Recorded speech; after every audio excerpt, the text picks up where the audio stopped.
निर्जला एकादशी कब है? अभी से नोट कर लें शुभ मुहूर्त, सही डेट और इसका महत्व। आइए जानते हैं इस वीडियो के माध्यम से।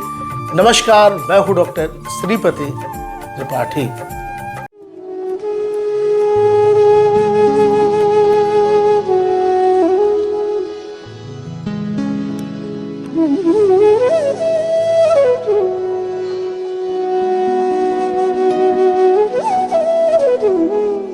हिंदू धर्म में निर्जला एकादशी का बहुत ही खास महत्व माना गया है।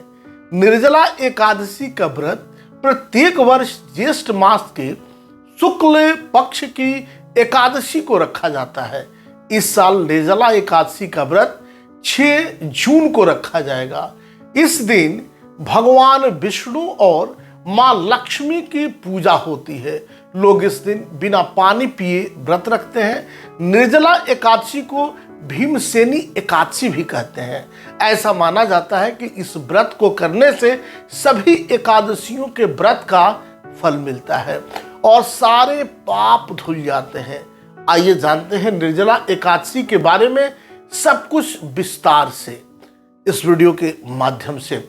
ज्येष्ठ माह के शुक्ल पक्ष में एकादशी तिथि का बहुत महत्व है और इस दिन बिना जल ग्रहण किए लोग व्रत रखते हैं, इसीलिए इसे निर्जला एकादशी कहते हैं। पंचांग के अनुसार 6 जून को रात में 2:15 पर एकादशी तिथि शुरू हो जाएगी। यह तिथि अगले दिन यानी 7 जून को सुबह में 4:47 पर समाप्त होगी। इसलिए निर्जला एकादशी का व्रत 6 जून को रखा जाएगा और एकादशी का पारण हमेशा द्वादशी तिथि में किया जाता है। इसलिए निर्जला एकादशी व्रत का पारण 7 जून को होगा। इस एकादशी का पौराणिक महत्व बहुत खास माना जाता है।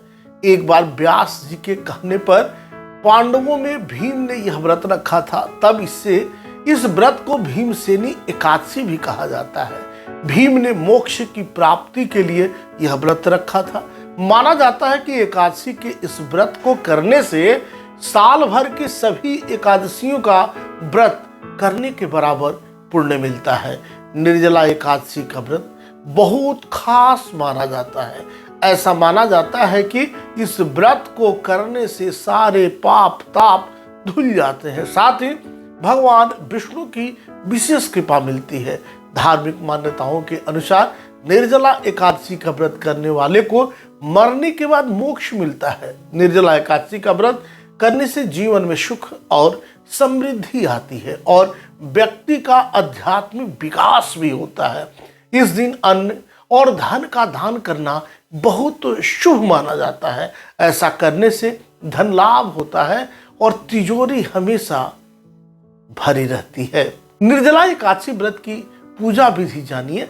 निर्जला एकादशी पर भगवान विष्णु और मां लक्ष्मी की पूजा का विधान है। इस दिन सुबह जल्दी उठकर सूर्य को जल चढ़ाना चाहिए और मन में भगवान का स्मरण करके मंदिर की सफाई करनी चाहिए। व्रत का संकल्प लेकर विष्णु और लक्ष्मी की मूर्ति लकड़ी की चौकी पर इन्हें स्थापित करके विधि विधान से पूजा करनी चाहिए। भगवान को पीले फूल और मां लक्ष्मी को खीर का भोग लगाना चाहिए। विष्णु सहस्त्रनाम और विष्णु चालीसा पुरुष सूक्त का पाठ करना चाहिए। इस दिन श्रद्धा से व्रत रखना चाहिए और पूजा पाठ में मन लगाना चाहिए। अभी तक आपने इस चैनल को सब्सक्राइब नहीं किया है तो सब्सक्राइब करें, शेयर करें और ज़्यादा से ज़्यादा कमेंट्स करें। नमस्कार, जय श्री कृष्णा, वंदे मातरम।